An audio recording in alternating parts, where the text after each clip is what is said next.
Olá pessoal, nessa aula então vamos fazer a extração automática de pontos, primeiramente manual e depois por meio de um modelo automatizado. Okay? Então nós temos aqui uma imagem recortada já do Topodata, que foi processada e está agora em Sirgas 2000 com a projeção TM Fuso 22 Sul, tá? Região aqui do Triângulo Mineiro. E o que nós vamos fazer aqui agora é criar uma camada de pontos aleatórios. Então basta na sua caixa de ferramentas você digitar pontos aleatórios e aí ele vai abrir para você uma série de opções. Uma delas que nós podemos estender é pontos aleatórios na extensão da camada. Então quando você clica duas vezes, ele vai abrir aqui esta janelinha aqui, né? E aí ele vai perguntar para você qual é a extensão de entrada. Então você vem no triângulo bem no cantinho e informa, calcular a partir desse raster que eu tenho aqui carregado no meu modelo. Vou informar, ele automaticamente preenche. O número de pontos aqui, como é uma área muito grande, eu vou pedir aqui 200 pontos. Né? Existe aqui uma opção para que você evite que pontos fiquem muito próximos. Então, lembra que você pode informar essa distância mínima entre pontos, mas ela vai estar relacionada com a unidade do seu dado. No caso, como eu estou usando projeção TM, vai ser em metros. Se eu estivesse usando latitude e longitude, esse valor seria expresso em graus. Tá? Então atenção com isso. Então, como eu estou aqui com o SRC já criado, eu vou pedir aqui que não seja menos de 300 metros entre pontos. Tá? Como vai se tratar uma camada aleatória, mas senão eu posso vir aqui salvar em camada temporária, ou mesmo uma GeoPacket, ou uma tabela de banco de dados, tanto faz. Nesse exemplo aqui eu vou deixar apenas como camada temporária, apenas para execução. E vou pedir para executar. Rapidamente ele cria esses pontos, então veja que ele está bem distribuído. Né? E agora, o que acontece? Se você abrir a tabela de atributos, botando um direito sobre o nome do arquivo criado aqui, né? E vir aqui embaixo em tabela de atributos, ou se você preferir também, pode vir diretamente aqui na barrinha, né, que tem aqui em cima, onde eu estou passando o mouse, lá em cima, no menu. Você vai ver que ele tem apenas identificação, ele não tem nenhum tipo de campo para extrair os valores. Então você pode fazer isso de forma relativamente automática, ou você pode pedir para ele preencher um campo existente. Né? No primeiro caso, você põe ele em edição, clicando no lápis, vem aqui nesta calculadora, nesse botão que habilita aqui, que tem uma marquinha amarela do lado da lupa aqui de seleção, né? Ou clica no Ctrl W e você vai ter um novo campo.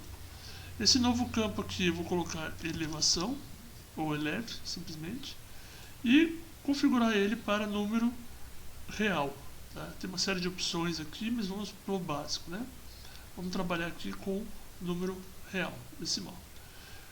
Bom, como eu vou tentar tirar altitudes, este valor de comprimento de campo, sendo 10 no total do comprimento e 3 após a vírgula, que é a precisão, está suficiente. Vou dar um OK, né?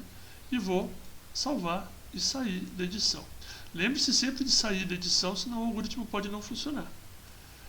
Aqui nós vamos digitar o comando watts, e aí vai aparecer aqui, ó, no GRASS, ferramenta fantástica chamada, na classe Vector, uma ferramenta fantástica chamada VW-WattRast. Quando você clica nela, o que ela faz? Ela vai, na posição que você tem esses pontos, extrair os valores do raster, ou seja, das altitudes aqui do Topodata, e jogar naquela minha tabela de elevação. Então, para isso, eu venho aqui, seleciono qual é a camada que vai receber os atributos, que são pontos aleatórios que acabamos de criar, qual é o raster a ser amostrado, então aqui meu MDT 22 Sul Sirgas, o tipo da feição que vai ser mostrado vai ser do tipo ponto, e aqui eu informo o meu campo elevação que eu acabei de criar. Okay? O GRASS ele permite que você faça opcional aqui qual é ainda a extensão da camada. Então de novo vem aqui nesse triângulozinho Dropbox aqui no cantinho, seleciona aqui o limite da camada do raster, né? E as outras opções nós não vamos alterar nesse momento. Okay? Ele tem outras opções, nós vamos deixar salvo. Vou pedir para executar.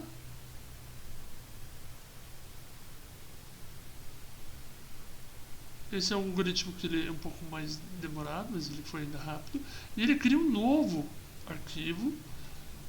E se eu voltar aqui na tabela de atributos, o que eu vou encontrar são as identificações do que ele fez, né, do feed original, o ID original do nosso dado. Ele gera feições, duas colunas. Mas aqui eu tenho agora as minhas elevações, as minhas altitudes registradas aqui. Okay? Como esse arquivo aqui estava em formato unsigned integer, ou seja, inteiros positivos contados a partir do zero, então mesmo que eu tenha criado um campo float, ele acaba preenchendo com valores de inteiros, né? Então valores inteiros sem vírgula, ok? Então aqui fizemos manualmente. Mas agora vamos supor que eu tenho que fazer isso aqui repetidas vezes. Eu vou tirar essa camada sample aqui, ok? Vou só apagar ela porque ela não tem mais interesse para nós. Vamos manter nossos pontos aleatórios e manter o nosso topodata. Uma opção que eu possa ter para automatizar meus modelos é justamente automatizar meus trabalhos e criar um modelo. Então eu venho aqui, ó, criar um novo modelo. Bem no cantinho da caixa de ferramentas aqui tem umas catraquinhas vermelhas, cinza. Eu venho aqui criar meu novo modelo e ele abre para mim uma janela parecida com essa. Nessa janela aqui, o que você vai ter, na verdade, é uma tela em branco, onde nós temos aqui todos os algoritmos que estão na caixa de ferramentas e aqui as entradas que o QGIS reconhece, né? Então, para nós, o que é interessante é começar com a camada raster. Eu clico e arrasto, ele vai abrir uma janelinha para mim de definição e eu vou dar o nome para ela de raster, raster in de input. E ela é uma camada obrigatória, porque sem essa camada eu não consigo extrair elevação, né?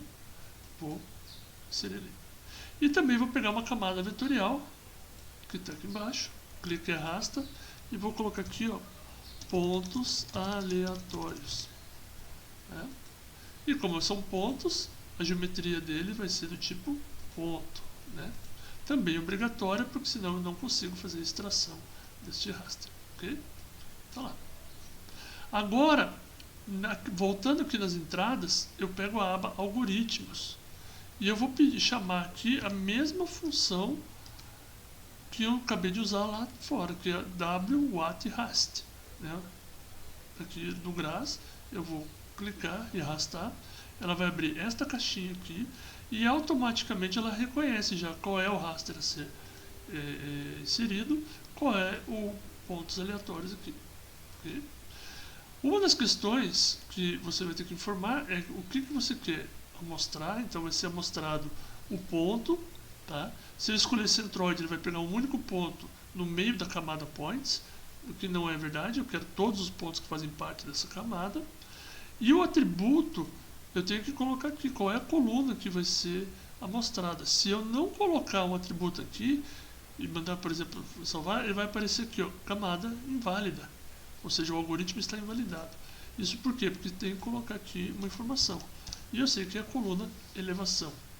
Opcionalmente, eu posso construir condições SQL que atendem. Então, por exemplo, eu quero somente pontos acima de uma determinada elevação, né? Então, where elevation maior que tantos metros. Okay? Se eu pedir aqui para aparecer os parâmetros avançados dessa função, vocês vão ver que é muito parecido com o que estava no algoritmo original. Então eu gosto de vir aqui e pedir a extensão da camada, a partir da camada do MDT, e existe a opção de interpolar para o vizinho mais próximo a partir das 4 células do entorno do ponto. Não, eu vou deixar como opção não, porque eu quero exatamente o ponto que foi amostrado de forma aleatória. Okay? E de novo você pode vir aqui e dar um nome para essa saída. Você precisa de uma saída para ser reconhecida como tal, né? Então, ao invés de usar sample, como o algoritmo do QGIS usa, eu vou digitar em português amostrados, né? De pontos amostrados. Okay? Vou dar um OK. E agora veja que o algoritmo ficou com a janelinha branca, porque agora tem. E temos uma saída aqui chamada amostrados. Então, ela está aqui. Posso salvar esse meu modelo, simplesmente fazendo um Ctrl S ou apertando o botão, e eu vou ter aqui um modelo do tipo .model. E se eu executar esse modelo, veja lá, ele abre essa janela. Então eu vou ter aqui pontos aleatórios, insiro a camada de pontos aleatórios, insiro minha camada raster e vou poder rodar em amostrados. Então só para a gente testar aqui, eu vou salvar como. Vou salvar na nossa pasta UF, modelo.model 3. Ok. Você vai perceber que ele já vai se encontrar aqui. Posso adicionar ele à minha caixa de ferramentas, né? Então aqui março, UFO, está lá meu modelo. Então agora ele aparece aqui no campo modelos, tá vendo? Então eu não dei um nome específico, eu só vi simplesmente como modelo, mas você pode criar o seu modelo e colocar aí o nome da sua pesquisa, da sua intenção. E vou dar 2 cliques nesse modelo, ele vai abrir a janela. Então ele já reconheceu qual é o raster, informa qual é o pontos aleatórios e peço para executar. E você vai perceber que ele vai executar os mesmos algoritmos que a gente elaborou. Só que agora, ó, já rodou, vai sair aqui pontos amostrados, né? Se eu abrir essa tabela de atributos, eu vou clicar aqui em cima, está lá os pontos e elevação. Ok? Então era isso, pessoal. Facinho essa aula, mas muito interessante. É evidente que a complexidade do modelo vai depender da sua pesquisa, do seu objetivo. Você pode incluir aí buffers, você pode incluir recortes, você pode incluir projeções, você pode incluir extrações, clipes, sobreposições. Então você pode fazer um modelo bastante robusto, bastante complexo para atender a tua pesquisa.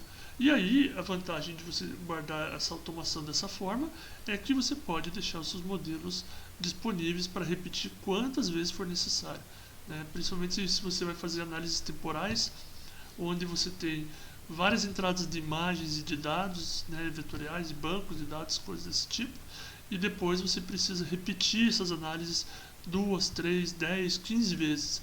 Então o modelo vai te facilitar bastante a vida, ok? Então para essa aula aqui é só. Obrigado e um abraço.